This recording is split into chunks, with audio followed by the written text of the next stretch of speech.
자, 우리 말씀 함께 읽으시죠. 요한복음 1장 1절에서 14절 말씀인데 우리 한 절씩 제가 먼저 읽고 여러분 읽고 교독하겠습니다. 태초에 말씀이 계시니라. 이 말씀이 하나님과 함께 계셨으니 이 말씀은 곧 하나님이시니라. 만물이 그로 말미암아 지은 바 되었으니 지은 것이 하나도 그가 없이는 된 것이 없느니라. 빛이 어둠에 빛이 되어 어둠이 깨닫지 못하더라.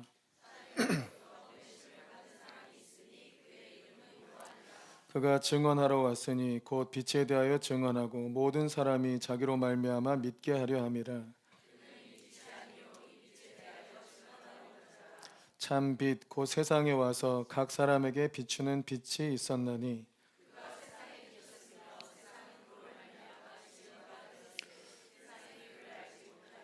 자기 땅에 오매 자기 백성이 영접하지 아니하였으나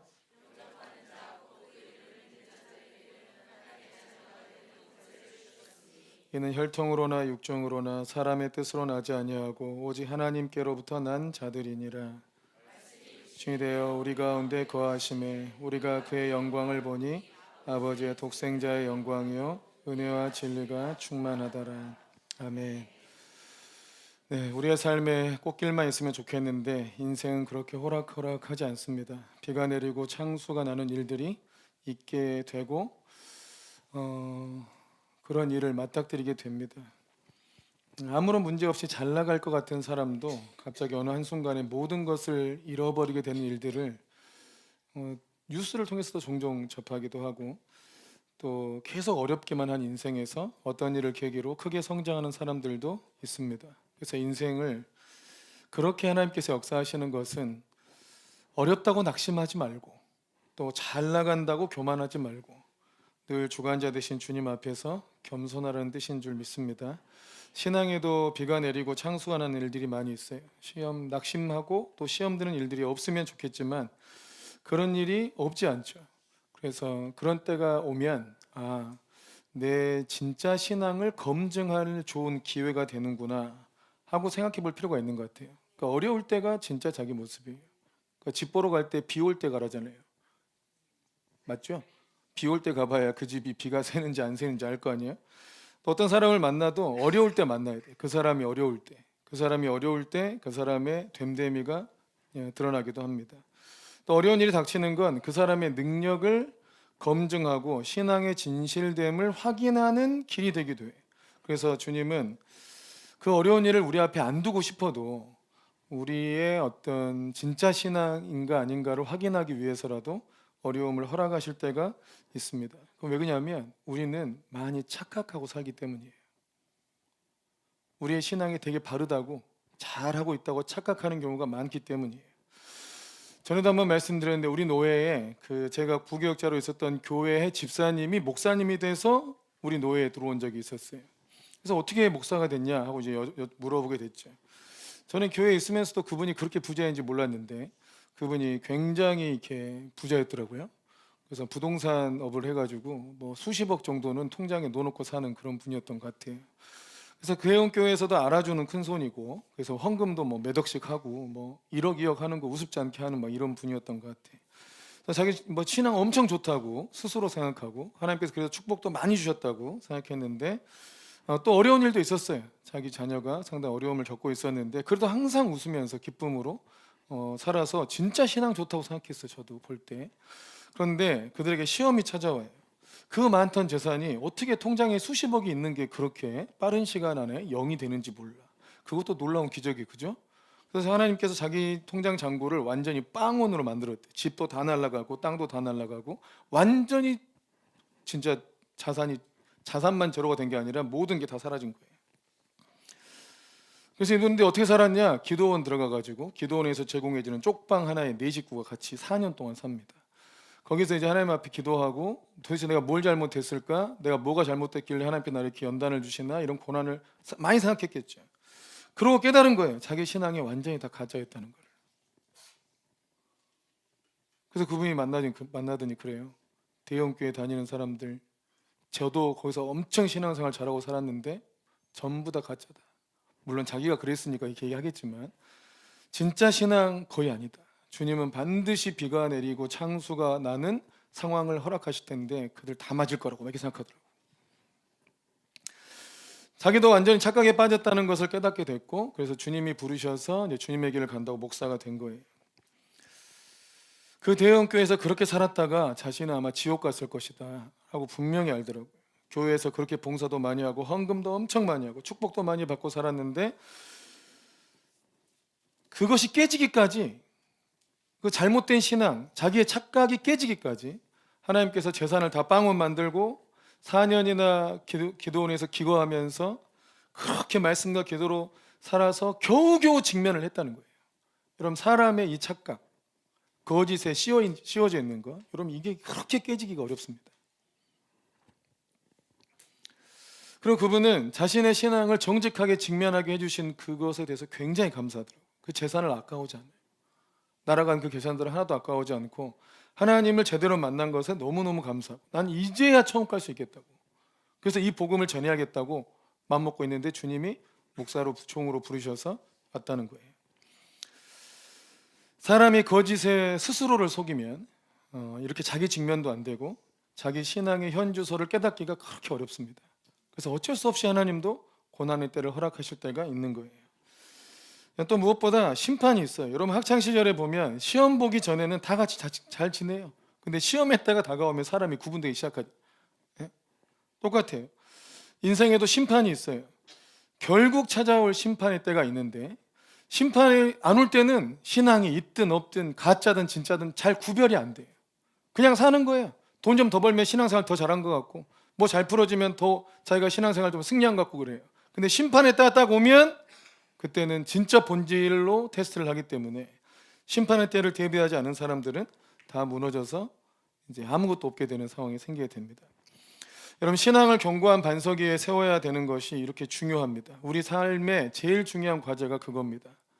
영적으로 깨어나야 되고, 내 신앙이 정말 하나님 앞에, 말씀 앞에, 또 주님의 심판의 기준 앞에 합당한 건가를 점검할 시간이 필요합니다. 그래서 앞으로 우리 한동안은 주일 오전에 신앙의 견고한 반석 세우기 위해서 이제 말씀을 좀 나누려고 합니다. 우리가 안다고 생각하는데 잘못 알고 있는 것들이 굉장히 많고, 또 질문 2번 하면 대답 못 하잖아요, 대부분. 그러니까 제대로 하나님의 말씀을 배우기 위해서 그 신앙의 기초와 기반을 처음부터 잘 세울 수 있는 시간이 되기를 바랍니다. 이 설교는 초신자를 대상으로 하는 거고, 예수님을 믿어보려고 하는 사람들을 대상으로, 그리고 또 하나는 교회를 오래 다녔는데 문화에는 익숙하나 중요한 핵심 개념이 잘 잡히지 않아가지고 진정한 변화를 누리지 못하고 있는 이들을 위하여 하는 설교입니다. 자, 정의장 인사합시다. 당신 얘기네 이렇게.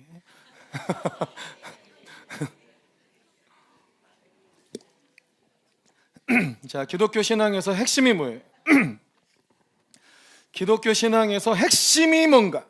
일단 이거부터 알아야죠. 핵심이 뭐냐? 내가 잘 사는 건가? 내가 축복받는 거냐? 내가 이제 인정을 받고 사는 거냐? 내가 병 낫는 거냐? 내 자녀들이 형통해지는 거냐? 저한테는 내 목회가 성공하는 것이냐? 내 사업이 번창하는 거냐? 자꾸 물어보니까 아닌 것 같죠? 이런 거 아니에요. 여러분, 기독교 신앙의 본질은 이것과 아무 상관이 없어요. 잘 사는 것도 아니고 축복도 아니고 인정받는 거 아니고 병 낫고 마음 치유되는 것도 아니고 형통하는 것도 아닙니다. 성공하는 것도 아니에요. 그러니까 예수 믿어도 이런 게 안 일어날 수 있다는 얘기예요. 그런데 기독교 신앙의 핵심이 뭐냐? 핵심은 뭐냐면 일단은 내가 중심이 되는 게 아니에요. 아멘이세요? 기독교 예수님 잘 믿는다 그러면서 자기가 너무 드러난 사람들은 전부 가짜예요. 잘 생각해 보세요. 주여 주여 하는 자마다 다 천국에 들어갈 것이 아니다. 그러니까 사람들이 주여, 우리가 주의 이름으로 귀신도 내쫓고 선지자 노릇도 하고 잘하지 않았습니까? 근데 왜 주님 우리를 모른다 하십니까? 그들 왜 모른다 하셨을까요? 나는 어떤 목사님이 이 부분을 너무 기가 막히게 해석을 해가지고 난 그 해석을 딱 받아들였어요. 우리가는 나의 복수형이다. 내가 주의 이름으로 귀신도 쫓고, 내가 주의 이름으로 선지자 노릇도 하고, 내가 하지 않았습니까? 내가 나를 인정하고 있잖아요. 내가 나를 드러내고 있잖아요. 주님, 나를 왜 모릅니까? 나를! 주님은 나는 너를 모른다. 너는 너만 알지 나를 모르지 않냐. 너만 알자, 너만. 여러분, 우리는 신앙생활 많이 하고 사역도 많이 하면 내가 이 정도 신앙 성숙을 이루고 내가 어떤 신앙의 표본이 되고, 여러분 그 순간 여러분 주님이 몰라요. 이 사람들은 억울한 게 아니고 주님을 모르는 거예요. 주님의 기준을 모르는 거라고요. 기독교 신앙의 핵심이 뭐냐라고 누군가 물으면 답이 뭐냐면 그냥 건들면 나와야 돼. 예수 그리스도이십니다.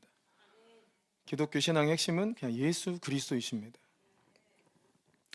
예수 그리스도를 만나고 그분이 온 우주의 왕이시고 중심이라는 걸 알고, 그리고 내 영혼과 삶의 중심과 왕으로 모시고 사는 게 그리스도교를 받아들인다는 뜻이에요. 예수 그리스도는 역사의 중심이기도 하시고 우리 신앙의 중심이고 인생의 중심입니다. 예수 그리스도 그분이 누구이신가? 그리고 그분은 무슨 일을 하셨는가? 그리고 그분과 나는 무슨 상관이 있는가? 이 예수님과의 관계가 기독교의 핵심이라고요. 아멘. 큰 교회 다니냐 작은 교회 다니냐 아무 쓸데기 없는 얘기고, 종교생활 얼마나 했느냐 말았느냐 이것도 아무런 쓸데기 없는 얘기고, 예수님과 내가 어떤 관계에 있느냐, 이게 기독교 신앙의 핵심입니다. 성령의 은사와 능력을 많이 받는 것 중요한데 더 중요한 건 예수 그리스도를 아는 거고, 여러분 유대교 전통이든 토라포션이든 뭐 그보다 더 중요한 거 여러분 예수 그리스도이시고, 어느 교단에 속했냐, 어떤 신앙의 색깔이냐, 우리 영적 사역 하다 보면 나랑 색깔이 안 맞아 막 이런 얘기 하는데 다 쓰잘데기 없는 얘기고 중요한 것은 예수 그리스도이시다. 아멘. 우리가 왜 기독교를 하잖아요. 기독교. 왜 기독교인지 아세요? 이 기독이 여러분 그리스도라는 뜻이에요. 그리스도라는 한자어를 음역한 게 기독이에요. 기독. 그래서 옛날에 예수님 믿는 사람들이 기독교를 야수교라 불렀어요. 왜 야수교라 했냐? 예수를 야수라고 발음한 거예요. 야수교. 그럼 교회는 미녀들이 삽니까? 죄송합니다. 야수교다. 예수를 발음 못해서 야수교라 한 거라고요. 기독교는 그리스도교라는 뜻이에요. 조직신학에서도 신에 대해서 배우면 신론이라 하고, 성령님에 대해서 배우면 성령론이라 하고, 예수님에 대해서 배우면 기독론이라 그럽니다. 그래서 기독 자체가 그리스도라는 뜻이에요. 그래서 기독교 신앙의 핵심이 바로 예수 그리스도이시다. 이게 제일 중요해요. 그럼 여러분 예수님에 대해서 얼마나 압니까? 신앙의 핵심이 그리스도이신데 예수님에 대하여 얼마나 알며 그분과 어떤 관계 속에 있습니까? 여러분 이게 우리 신앙의 반석이 되는 거라고요. 우리는 성경을 중심으로 공부를 하죠. 이 성경을 중심으로. 그럼 성경은 무슨 책이냐? 무슨 내용이 들어있는 거냐? 예수님께서 정의하셨는데 요한복음 5장 39절 말씀을 한번 읽어보시죠. 요한복음 5장 39절 시작. 너희가 성경에서 영생을 얻는 줄 생각하고 성경을 연구하거니와 이 성경이 곧 내게 대하여 증언하는 것이라. 이 성경 66권이 누구에 대한 증언이에요? 전부 예수님에 대한 증언이라는 거예요. 그러니까 성경 공부한다고 다른 거 찾고 뭐 과학책이냐, 과학으로 맞냐 안 맞냐 이것 따지는 책이 아니고 예수님을 아는 책이고, 예수님이 어떤 일을 하셨는지를 아는 책이고, 예수님과 나와 어떤 관계를 맺어야 되는지를 알려주는 책이에요. 그러니까 성경을 통해서 예수님을 배우는 거예요. 아멘. 성경은 모두 이 목적으로 기록되어 있는데 우리가 유대인들의 역사 속에 나타나신 하나님의 구원의 역사 스토리를 얘기를 하고 있는 거죠. 그래서 그 중에 오늘 이제 요한복음이 어디에 위치하냐? 예수님에 대한 주제로 분명하게 얘기하고, 예수님이 누구신가, 무슨 일 하셨는가, 우리가 어떤 관계 맺어야 되느냐, 이 주제로 얘기하는 게 이제 복음서거든요. 복음서. 뭐라고요? 복음서. 일단 성경에 대해서 간단히 얘기하면 성경은 총 66권으로 이루어져 있습니다. 구약 성경과 신약 성경이 있는데 여기서 구약, 신약 했을 때 약자가 무슨 약자예요? 먹는 약 아니죠? 누가 병들면 그 만병통치약 있다고 구약, 신약이라고 그렇게 누가 장난을 치니까 진짜 그 약이 먹는 약인 줄 아는 분들이 있어요. 그 약이 약속이라는 뜻이에요. 약속. 옛날 약속, 새로운 약속 이 뜻이에요. 자, 구약은 39권이고 신약은 27권. 우리나라 진짜 외우기 편하게 39, 27, 39, 27 이렇게 외우면 돼. 예수님은 역사의 분기점에 있어요. BC와 AD를 나누는 기준이죠. BC는 뜻이 뭐예요? Before Christ예요. 그럼 AD는 뭐예요? After Death예요. 예수님 죽음 이후. 이 AD는 영어가 아니야. 라틴어입니다. 라틴어. 아노 도미니라고. 아노라는 것은 뭐뭐 하는 해라는 뜻이에요. 해, 연, 어떤 해. 도미니가 주님이란 뜻이에요. 주님의 해다 이런 뜻이에요. 그러니까 2026년은 주님이 다스리시는 2026년째 되는 해, 이런 뜻이에요. 아노 도미네. 그러니까 예수님이 중심에 계세요. 그러니까 믿는 사람이든 안 믿는 사람이든 예수님 중심으로 살고 있어 지금. 그중에 신약 성경은 예수님이 이 땅에 오신 뒤로, 그러니까 AD로 계수될 때 쓰여진 성경입니다. 그중에서 예수님께서 예수님이 누구신가, 예수님이 무슨 일 하셨는가, 이걸 아주 직접적으로 써놓은 책이 이제 복음서인데, 4가지의 복음서가 있어요. 뭡니까? 마태, 마가, 누가, 요한. 사복음서라고 해요. 4가운데 있어서 사복음서라 그러고, 왜 복음서가 4개나 있냐, 쓸데없이 이렇게 생각할 수 있잖아요. 예수님의 다양한 관점으로 이렇게 봤다는 얘기예요. 제가 집에 가면 정말 우리 5명의 아이들이 문을 여는 순간 저한테 다 뛰어와가지고 끌어안고 뽀뽀하고 난리도 아니에요. 그럼 이상해. 저는 그게 왜 이상하냐, 아니 하루 종일 교회에서 보다 왔는데 야, 좀 전에 교회에서 같이 있었잖아. 가 보고 왔는데 집에 들어가면 아빠 보고 싶다는 거야. 너는 기억력이 없는 것인가? 아니, 좀 전에 봤는데 뭘 또 보고 싶어? 막 달려들어가지고 막, 특히 또 우리 기쁨이 막 뽀뽀하고 난리예요. 막 아주 아빠 좋아 죽겠다는 거야. 그래서 기쁨아, 좀 전에도 아빠 봤잖아, 교회에서. 근데 왜 이렇게 보고 싶어? 그랬더니 기쁨이가 명언을 날렸어. 교회에서는 목사님이고 집에서는 아빠니까 아빠를 보고 싶다 이거예요. 이건 이 관점이에요. 마태, 마가, 누가, 요한은 관점이 달라. 누가는 목사로 보고 누구는 아빠로 보고 이러잖아요. 마태는 예수님을 왕으로 소개하는 거고, 마가는 예수님을 종으로 소개하고, 누가는 인자로 오신, 인간으로 오신 예수님을 소개하고, 이 요한복음은 하나님이신 예수님을 소개하는 겁니다. 이 요한복음에서 소개하는 예수님이 어떤 분인가를 한번 같이 살펴보겠습니다. 첫째 중요한 건 예수님은 세상을 창조하신 하나님이라는 겁니다. 자, 1절, 2절, 3절 말씀을 다시 한번 읽겠습니다. 1절, 2절, 3절 시작. 태초에 말씀이 계시니라. 이 말씀이 하나님과 함께 계셨으니 이 말씀은 곧 하나님이시니라. 그가 태초에 하나님과 함께 계셨고 만물이 그로 말미암아 지은 바 되었으니 지은 것이 하나도 그가 없이는 된 것이 없느니라. 자, 우리가 일반 세상에서도 예수님은 4대 성인 중에 한 명이라 하죠. 여러분 4대 성인 누군지 한번 대답해 볼 수 있으세요? 4대 성인 생각나는 사람? 응? 누구? 공자, 또 석가, 예수님 한 명 누구예요? 마호멧? 어디 마호멧? 누굴까요? 소크라테스예요. 이렇게 4명인데 재밌는 거는 이 3명은, 나머지 3명은 신이라고 언급된 적은 한 번도 없잖아요. 근데 이 중에 이 예수님만 신이냐 인간이냐 이런 논쟁이 있어요.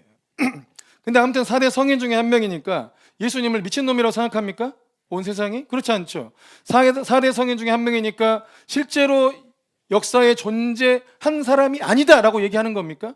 그렇지 않죠. 실제 역사적 인물이라고 인정하는 거죠. 그죠? 성인으로 넣었으니까 좀 이렇게 사기꾼이다 이렇게 인정하는 건가요? 아니죠.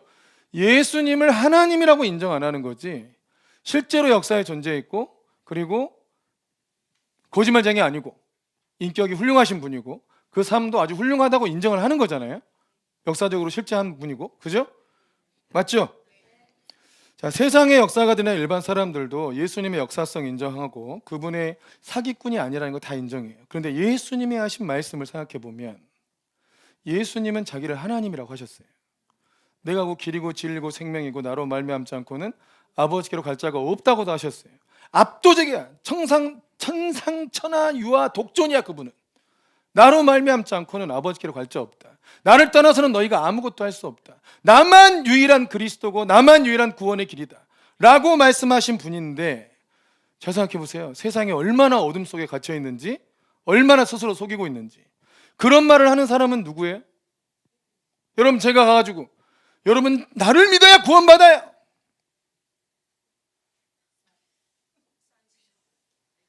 그럼 사이비 교주 되는 거죠. 사이비야, 사이비. 완전 사이비. 아니면 그런 사람 많은데 어디냐면 정신병원에 많아요. 정신병원에 아주 많아요. 그러니까 미쳤거나 아니면 사기꾼이거나 아니면 또 하나 마지막 가능성이 진짜거나예요. 그죠? 아니 4대 성인 중에 한 명으로 인정하는 그분이 하는 말을 싸그리 다 무시하고 있는 이 태도는 뭡니까? 그렇잖아요. 거짓말장이라고 인정한 거예요? 그러면 그렇게 거짓말이라고 생각하면 예수님이 하신 말씀 다 무시해도 돼. 근데 4대 성인 중에 한 명이라고 인정하잖아요. 거짓말장이 아니라며, 미친놈도 아니라며. 그러면 그분이 하신 말씀이 진짜라고 믿어야 되는데 거기에 대해서 신경도 쓰지 않고 관심도 갖지 않고 있는 것은 여러분 뭔가 스스로를 많이 속이고 있다는 거예요. 누가 물어봤어요. 그 박신영이가 그래도 신앙이 있잖아요. 뭐 어떤 신앙이든 상관없이. 유재석한테 물어봐요. 유재석 되게 바르게 살죠.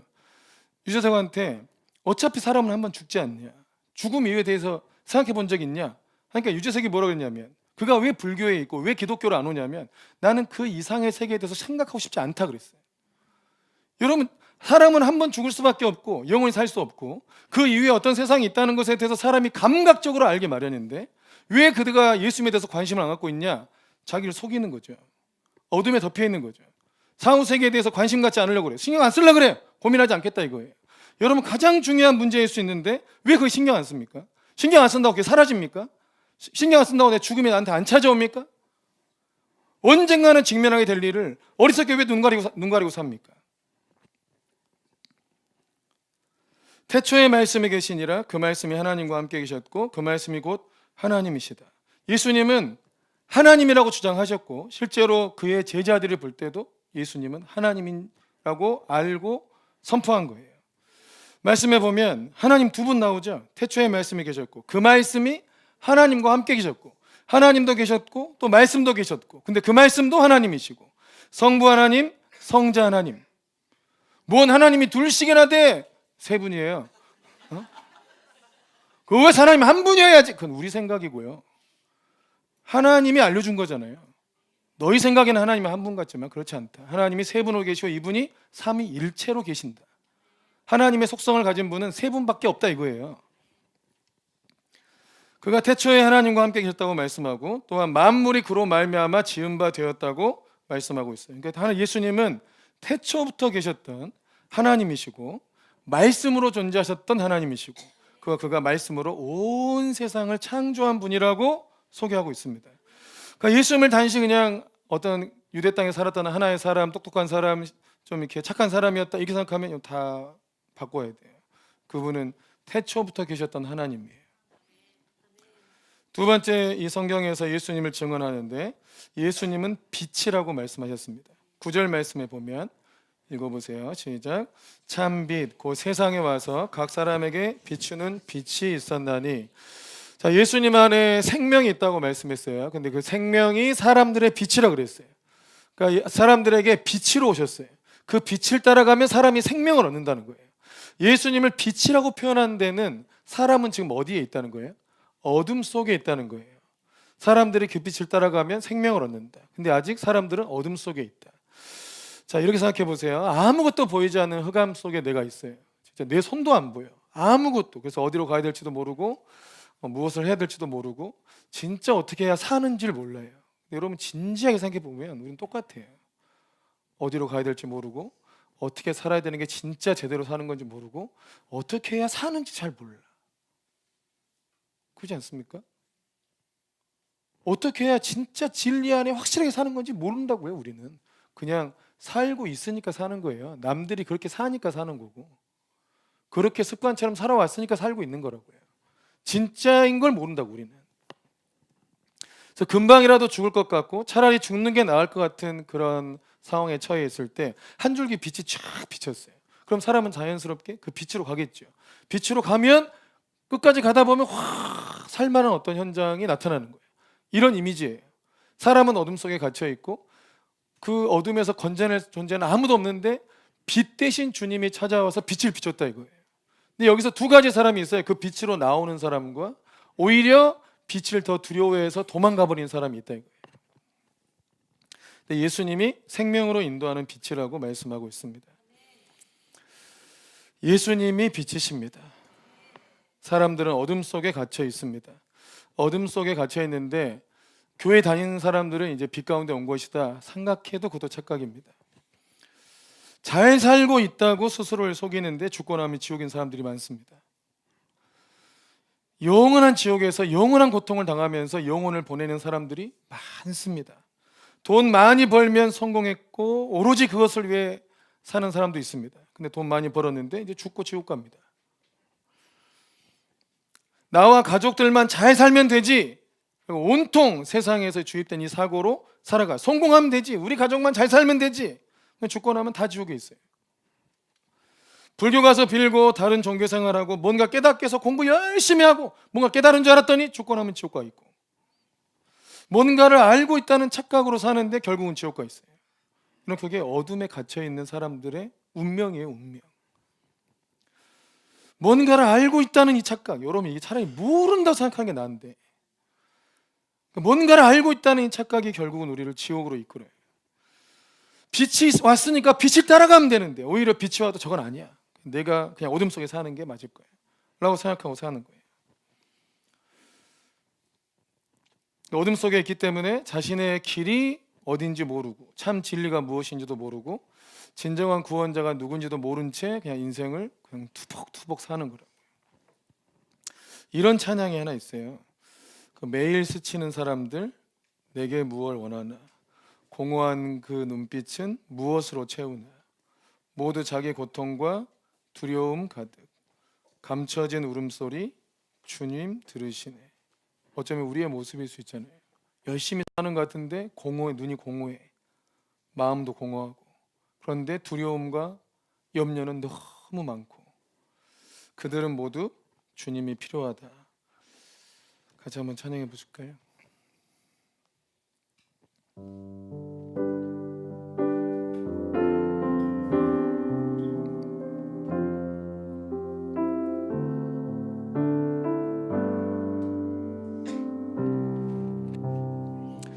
매일 스치는 사람들, 매일 스치는 사람들 내게 무엇을 원하나,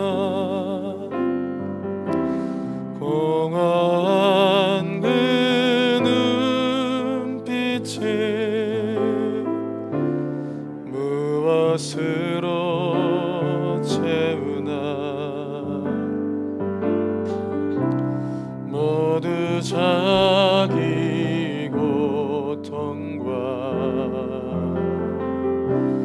두려움 가득, 감춰진 울음소리 주님 들으시네.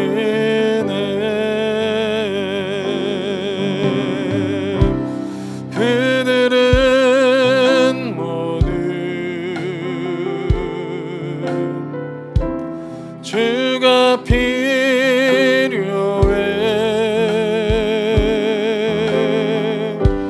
깨지고 상한 마음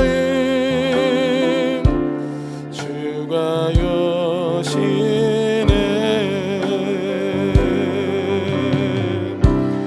그들은 모두 주가 필요해.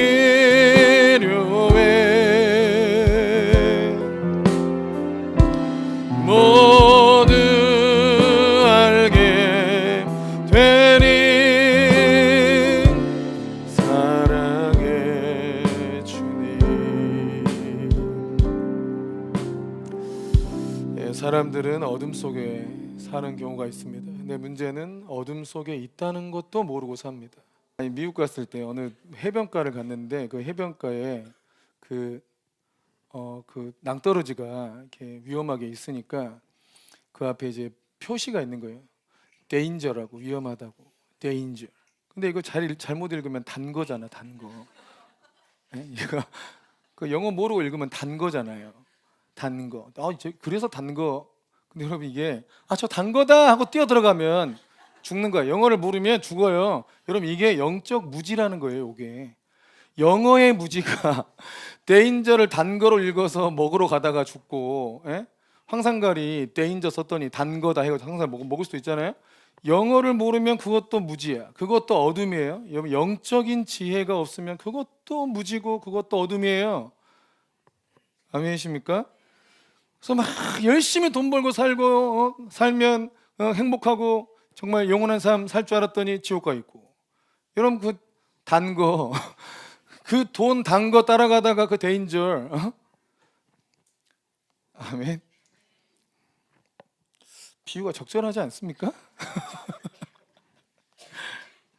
세 번째 성경이 말씀하고 있는 거, 예수님은 사람으로 오신 하나님이라고 선포하고 있습니다. 14절 말씀을 보세요. 14절 요한복음에 보면 14절 말씀을 보면 시작. 말씀이 육신이 되어 우리 가운데 거하심에 우리가 그의 영광을 보니 아버지의 독생자의 영광이요 은혜와 진리가 충만하더라. 태초부터 계셨던 그 말씀 하나님이 육신이 되어 우리 가운데 거하고 계신다. 이 기가 막힌 얘기를 하고 있어요. 너무 이해가 안 돼요. 어떻게 하나님이 사람이 되어 올 수 있느냐, 이해가 안 돼요. 근데 여러분 우리는 이해된 것만 믿고 살지 않아요. 여러분 훨씬 많은 건 다 이해가 안 됩니다. 여러분 애가 어떻게 생긴 줄 아세요? 여러분 우리 몸이 어떻게 면역 기능이 발휘하는 줄 아세요? 아무것도 몰라. 우리는 아무것도. 뭘 먹으면 몸에서 어떤 효과가 일어나는지 아무것도 모르는데 막 먹잖아요. 위험한지 모르고. 그죠? 그런데 위험한 거 먹어도 안 죽고 살아. 또 희한하게 어떻게 되는지 모르잖아요. 우리는 이해 안 되는 게 훨씬 많은데 그냥 우리는 경험적으로 알거든요. 하나님께서 이것을 이해하라고 선포하신 말씀이 아니고 믿고 받아들이라고 선포하신 말씀이에요. 빌립보서 2장 6절에서 8절 말씀도 보면 그는 근본 하나님의 본체시나 하나님과 동등됨을 취할 것으로 여기지 아니하시고 오직 자기를 비워 종의 형체를 가지사 사람들과 같이 되셨고 사람의 모양으로 나타나사 자기를 낮추시고 죽기까지 복종하셨으니 곧 십자가에 죽으심이라. 그는 근본 하나님의 본체시다. 근데 하나님과 동등됨을 취할 것으로 여기지 않고 자기를 비워 사람으로 종의 형체를 갖고 사람과 같이 되셨다. 요거는 신학적인 용어로 성육신이라 합니다. 모든 이단은 성육신을 믿지 않습니다. 요게 진리입니다. 성육신이 진리입니다. 이단을 왜 이단이라 하냐? 그들은 성육신을 믿지 않아요. 성육신을 인정하지 않는 것이 적그리스도의 영이라 하는 거예요. 아멘이십니까? 어떻게 오셨냐? 마리아라는 한 여인, 처녀였죠. 천사가 방문해서 네가 아이를 잉태하게 될 것이다. 그러니까 그 마리아가 내가 아직 남자를 모르는데 어떻게 내가 임신을 할 수 있습니까?